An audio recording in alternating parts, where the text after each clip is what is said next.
What? Golden Oaks Worm Company has quail now? Yeah, that's right. We've got quail. I'd like to introduce you to Norbit and Rasputia. These are my two of my new jumbo Coturnix Quail. Well, actually, I'm not quite sure if these guys are jumbo, but they are Coturnix. I acquired them this week, and there's a third one. She's getting a foot bath right now because she's got a rock hard piece of poop stuck on her foot. So we'll see her shortly, trying to remedy that situation as we go. But yeah, this is Norbit. That's the male.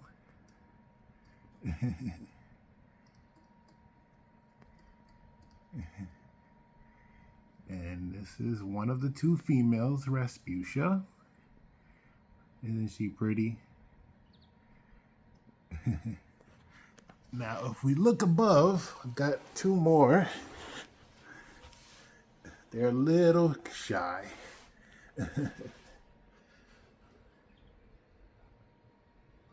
But this is Brad and Angelina. Let me see if I can get a better picture of them two together. Brad and Angelina. And these were the very first two that I acquired. And I'm sure that these two are jumbos. That is Brad on the right, the male. And that is Angelina, the female. So why Coturnix Quail if this is a worm channel? Well, I'm glad you guys asked. I started the worm channel for two reasons.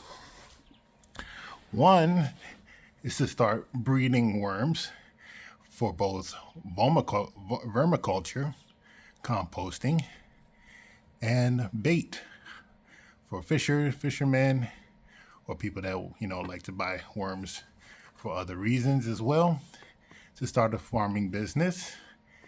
And that led me on a journey to becoming more sustainable. As you know, the cost of everything is going up in recent years.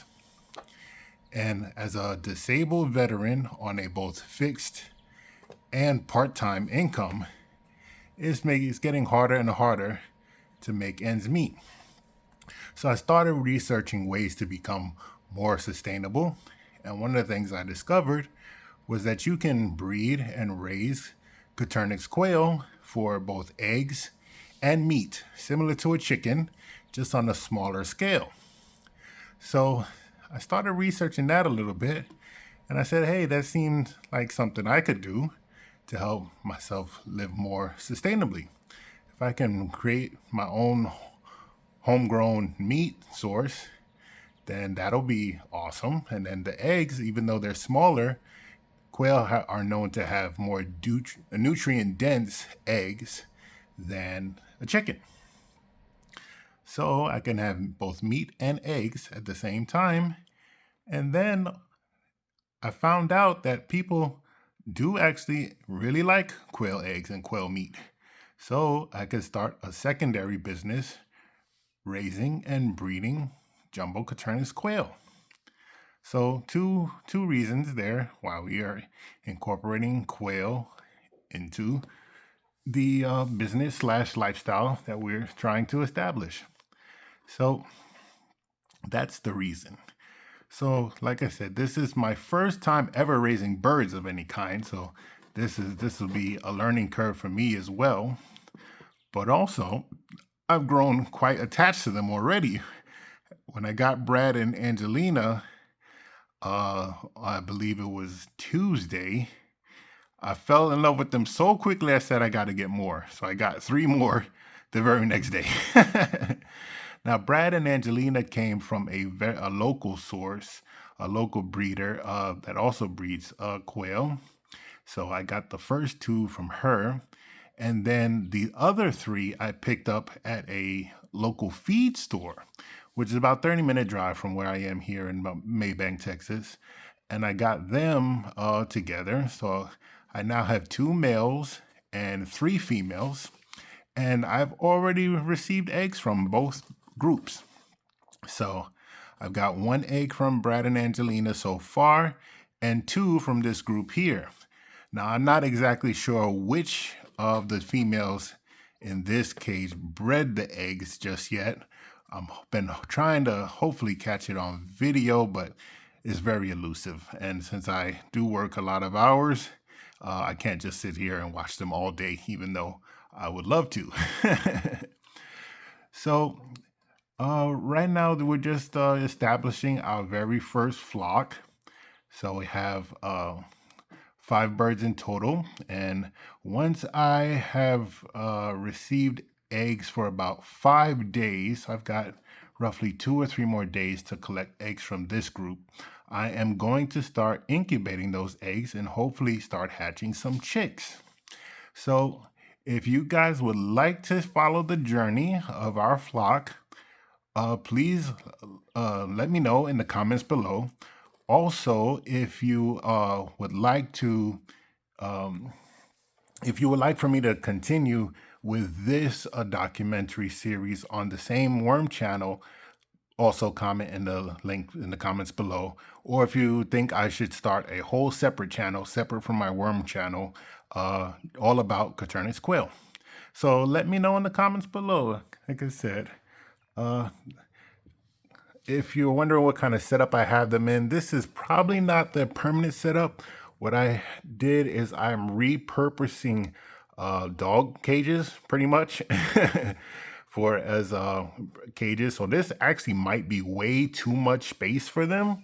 I actually have a very large kennel on the bottom and then a smaller one up top for just the 2, Brad and Angelina. But this one is for like big dogs. So this might actually be way too much space for them. So, but the breeding cages that I've found online are extremely expensive, and these were what I had on hand, so I used those.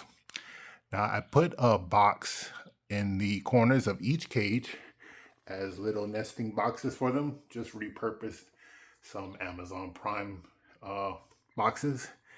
And for the most part, they are laying in those boxes. I did find 1 egg here, generally in the bedding.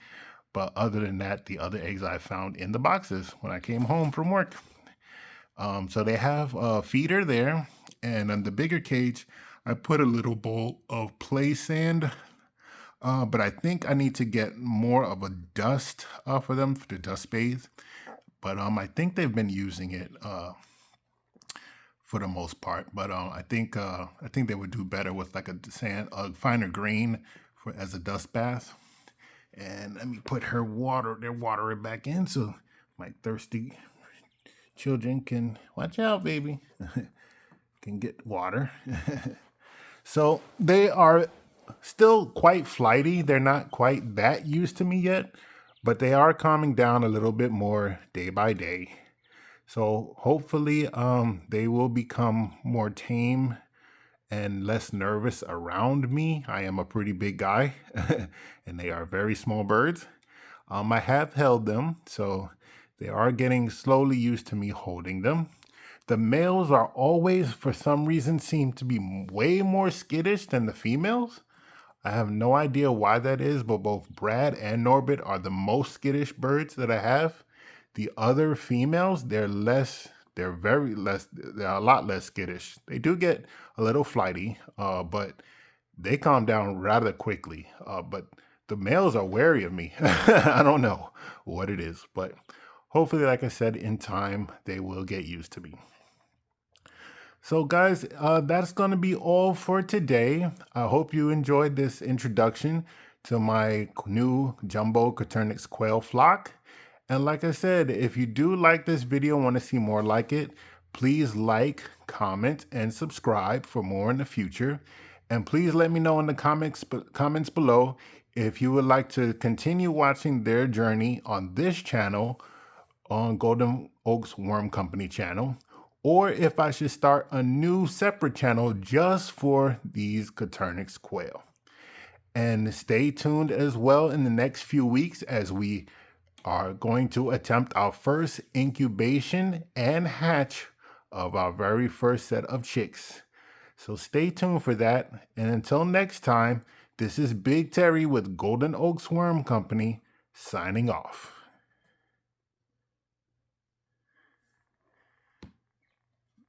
Aren't you a pretty bird? Yes, you are.